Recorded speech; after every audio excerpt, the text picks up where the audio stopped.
ಸಲ್ಲಿಸಬೇಕಾಗ್ತದೆ.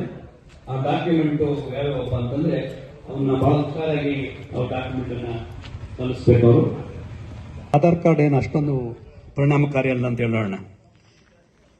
ಆಮೇಲೆ ವಿಶ್ವವಿದ್ಯಾನಿಲಯದಿಂದ ನೀಡಿರ್ತಕ್ಕಂಥ ವಿದ್ಯಾರ್ಹತಾ ಪ್ರಮಾಣ ಪತ್ರ, ಬೇಗ ಹೆಜ್ಜೆ ಹಾಕಿಲ್ಲ ಬರ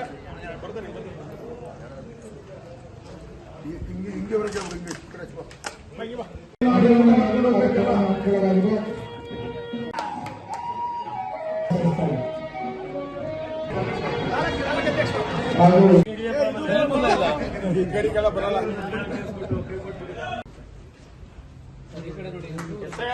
ಯಾವ ರೀತಿ ಇರ್ತದೆ ಅಂತ ನಿಮಗೆ ಬಿಎಪಿಎಸ್ಗೆ ನಮ್ಮ ನಿರ್ಮಲ ತಾಲೂಕು ಕಚೇರಿಯಿಂದ ಈಗ ಏನಾಗುವ ಕೆಲಸ ಏನು ಅಂತಂದ್ರೆ ಮತದಾರರ ಪಟ್ಟಿಯಲ್ಲಿ ಅರ್ಹ ವ್ಯಕ್ತಿಗಳು ಉಳಿಬೇಕು. ಮೊದಲನೇ ಪಂಚಾಯತಿ ಗೊಲ್ಲಳ್ಳಿನಲ್ಲಿ ಮಾಡಿದ್ದೀವಿ. ಎರಡನೇ ಪಂಚಾಯತಿ BLA 2 ಕಾರ್ಯಾಗಾರ SIR ಅಂತಕ್ಕಂಥ ಒಂದು ಕಾರ್ಯಕ್ರಮವನ್ನು ನಮ್ಮ ಕಣೇಗೌಡನಹಳ್ಳಿ ಪಂಚಾಯಿತಿಯ ಒಂದು ವ್ಯಾಪ್ತಿಯಲ್ಲಿ ಮಾಡ್ತಾ ಇದ್ದೇವೆ.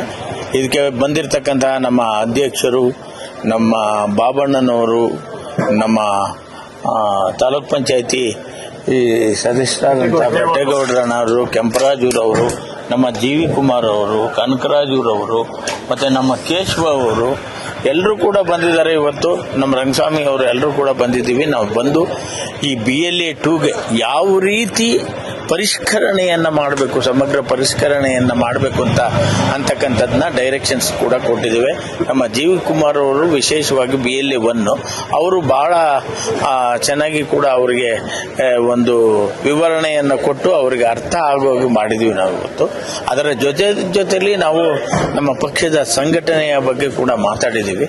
ನಾವೆಲ್ಲರೂ ಕೂಡ ಬಂದು ಇವತ್ತು ಈ ಭಾಗದಲ್ಲಿ ಈ ಪಂಚಾಯಿತಿಯಲ್ಲಿ ಸಮಗ್ರ ಪರಿಷ್ಕರಣೆ, SIR ಮತ್ತು ಬೂತ್ ಕಮಿಟಿ ಯಾವ ರೀತಿ ಮಾಡಬೇಕು ಅಂತಕ್ಕಂಥದ್ದು ಬೂತ್ ಕಮಿಟಿ ಈಗಾಗಲೇ ಆಗಿದೆ. ಅದರಲ್ಲಿ BLA 2 ಕರ್ತವ್ಯಗಳೇನು ಮತ್ತು ಪಕ್ಷದ ಬಗ್ಗೆ ನಾವೆಲ್ಲರೂ ಕೂಡ ಇವತ್ತು ಮಾತಾಡಿ ಈ ಒಂದು ಕಾರ್ಯಕ್ರಮವನ್ನು ಮುಗಿಸಿದ್ದೇವೆ.